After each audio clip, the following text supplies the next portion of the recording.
It's time to introduce an entirely new epic in the world of racing, on and off-road. Epic because it's taken 150 years for the internal combustion engine to evolve into what it is today, and within less than 2 decades into the electric vehicle market, it took 20 years. So thinking about what that might mean from an Formula E perspective is really exciting because they've been at it for about 10 years. And an equally thrilling revolution is taking place in motocross with the introduction of electric bikes. Earlier this year, Stark Future and their model, the Varg, took first place at the British Arena Cross Championship, becoming the first electric bike to beat a gas bike in history. They've also recently dominated at the X Games in Ventura, California. Formula E and Stark Future are exemplars of the fortitude and vision and radical innovation setting the stage for a charged future of racing. Please help me welcome Chief Customer Officer for Prologis, the amazing Scott Marshall, to discuss the future of racing.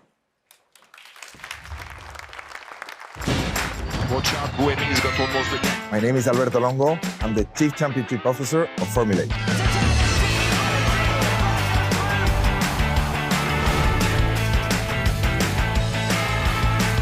We feel part of a change. We believe that we have been key on that transformation. Our mission is someday all cars in the world should be electric. So we need to keep working in order for that to happen. If you're going to spend all your energy doing something, why not trying to do something good instead? I decided I wanted to build electric motorcycles to try to transform the motorcycle industry to sustainability. If you want to transform the industry, you need to build a sustainable product that's better in every single aspect.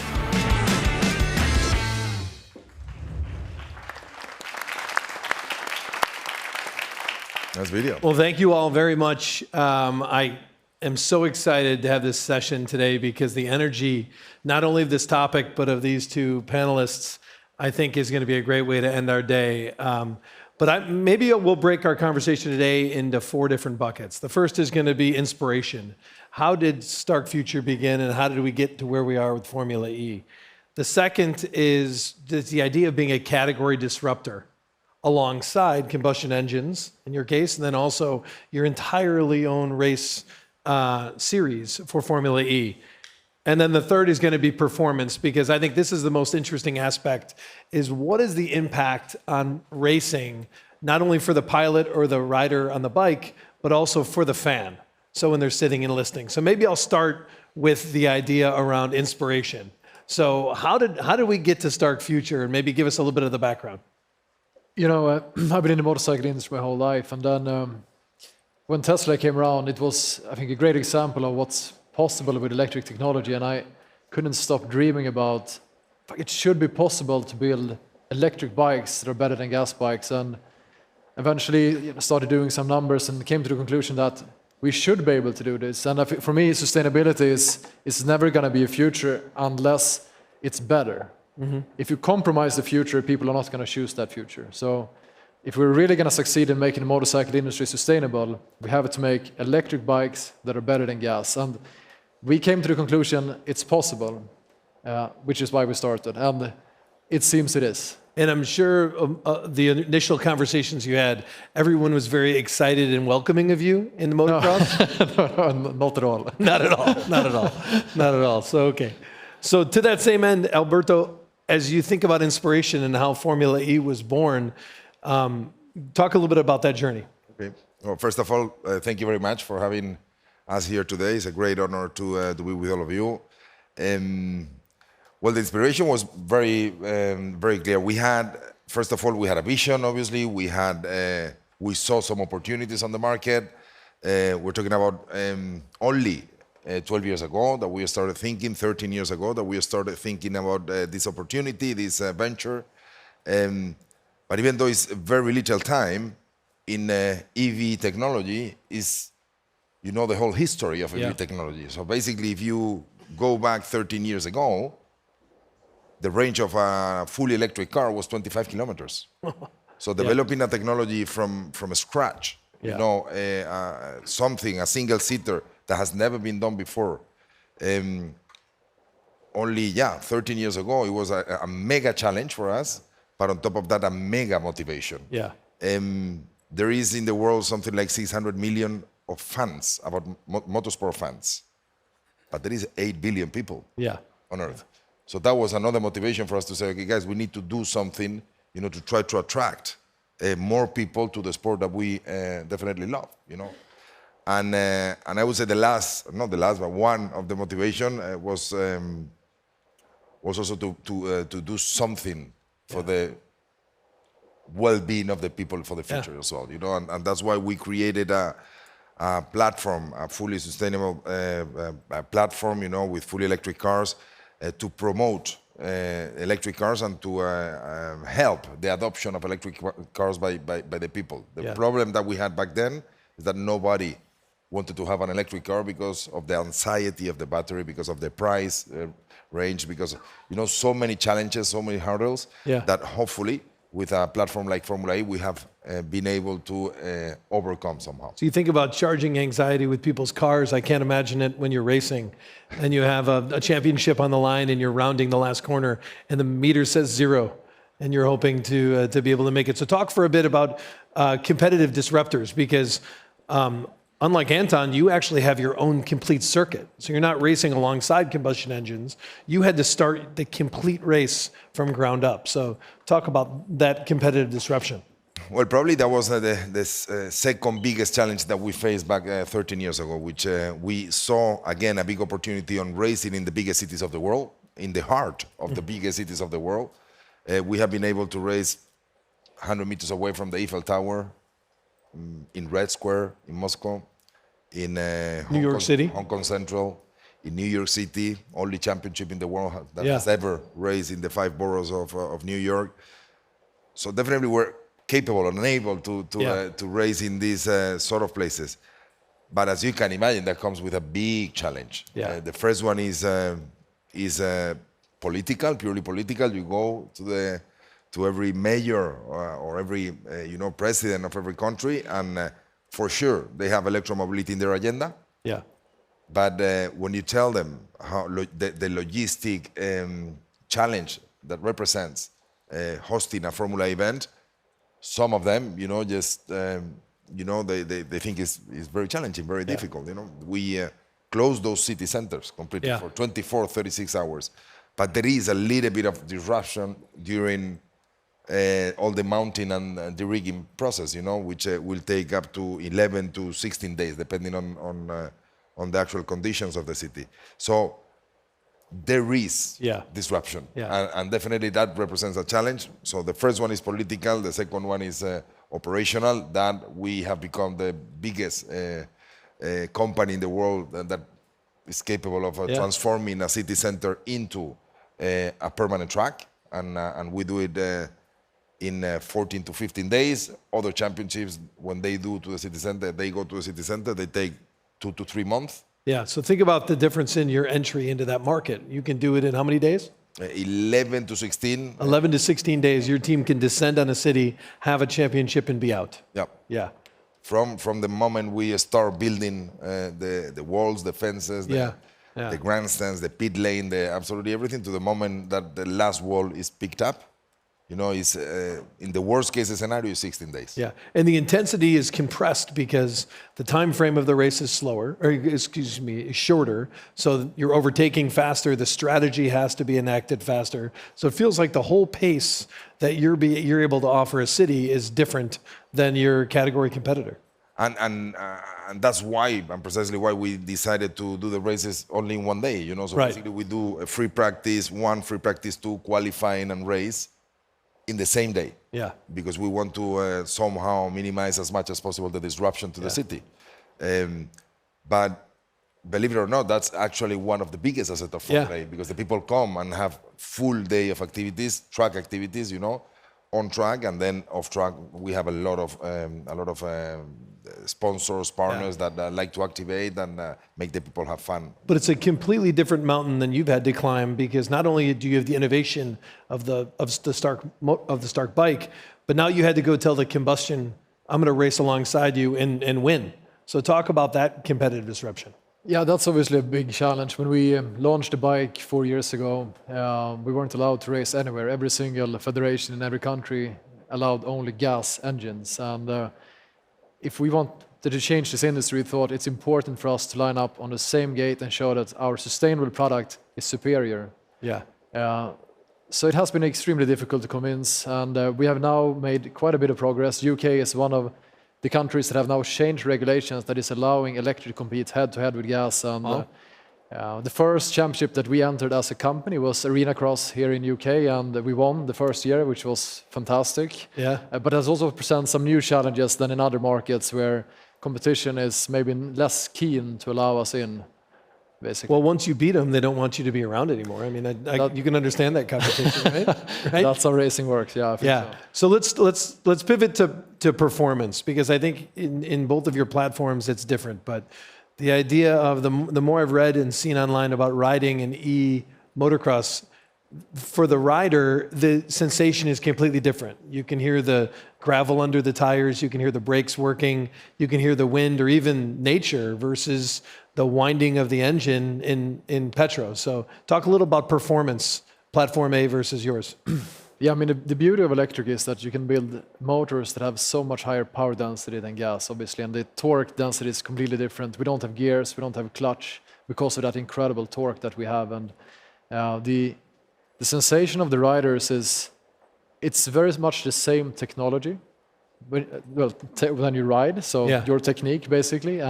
But the difference is that you can now hear everything. So you might think that, well, these motocross riders, they want to have the engine noise, and a lot of people think so, even the riders themselves, of course. But what you realize then when you remove it is that you didn't hear anything before because the motor was screaming so loud.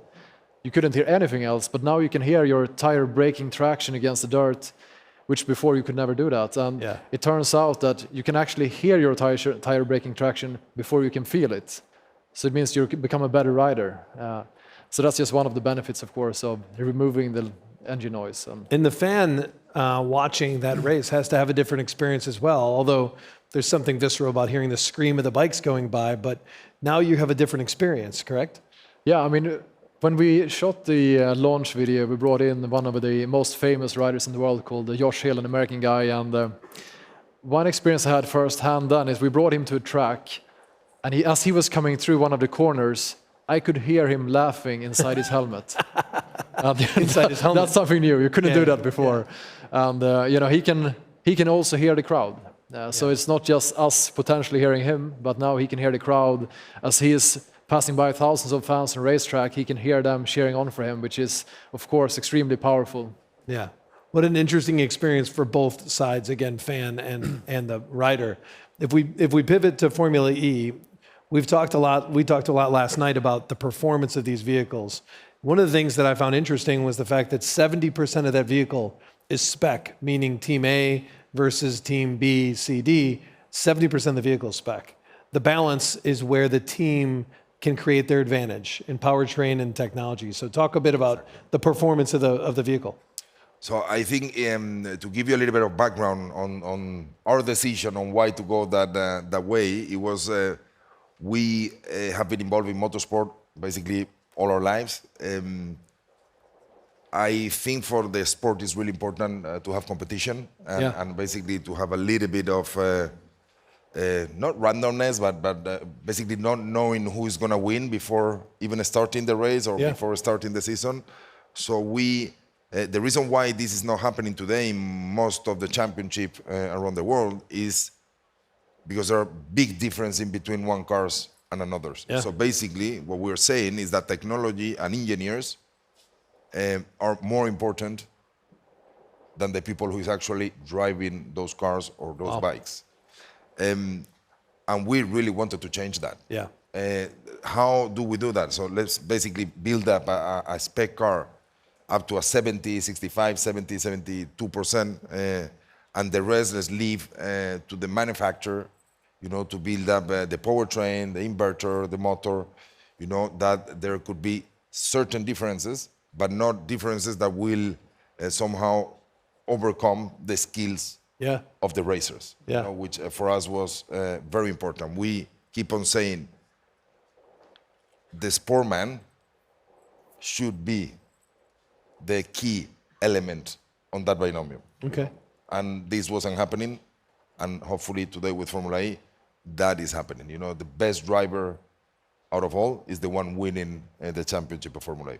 And you're creating some uniformity around the vehicle. So if there's a foil or something else on the vehicle that breaks, they can go to your central team to have it replaced versus the teams having to pack 2 or 3 of those.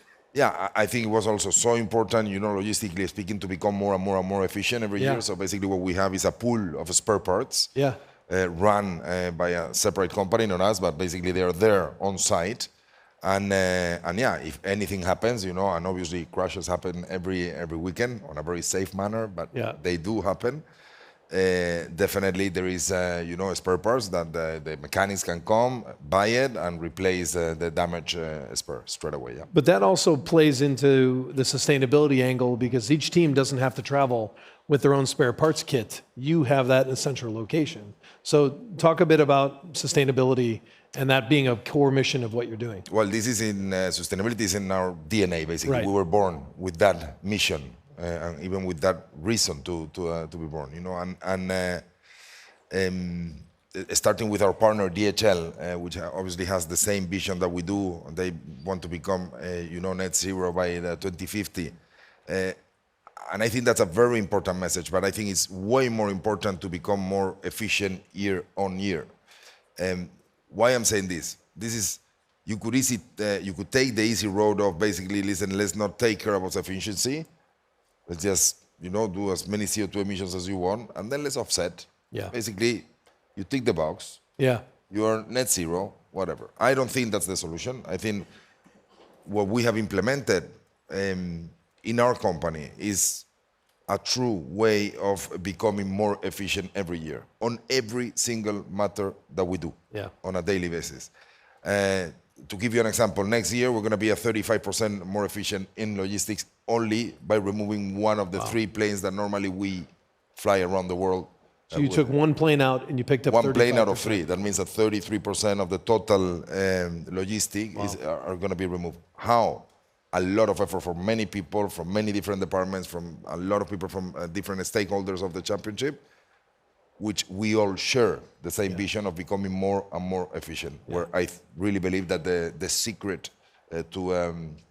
to a better world is, in efficiency. And it takes about 4 seconds on your website or any research on your company to realize how centralized sustainability is to your mission from the very beginning. So talk about how you and I discussed how you share that with your whole leadership team. Yeah, of course. I mean, it's in our performance reviews with every single employee that we do every year. And, we started a company to make the motorcycle industry sustainable from 2 aspects. One is CO2, which I think the world has a huge focus on today, but also plastic pollution, which I think there's not enough focus on today. And we try to do both. So we are, of course, building motorcycles that doesn't generate any CO2 when you run it. But we're also replacing plastics with fully biodegradable options, which is, I think, also an important effort that needs to happen. Then we started with a product, and we have only been around for 4.5 years. So we are not yet at a stage where we are optimizing logistics and shipping. This is the next big step for us, and this is a huge potential, obviously. But starting with a product, I think, is what will really change our industry. And then we need to be part of the revolution that needs to happen in logistics as well. Yeah. We're running on green energy and these sort of things, of course. But what we are focused on today is the product, which is CO2 neutral in terms of usage. And then we will eventually replace all the plastics with fully biodegradable options. And we've already started with some. Yeah, well, it's wonderful. This has been the fastest 20 minutes we've probably discussed. I want to thank, on behalf of our entire organization, I want to thank both of you for being here and how excited we are to watch the launch of both of your companies and your races in the future. So please join me in a round of applause. And I think we're going to welcome Tracy. Thank you, Alberto, Anton, and Scott, for your tenacity in moving both of these fields forwards against all odds, really. It's hard to fathom where the technology will be just even a couple of years from now, so super exciting.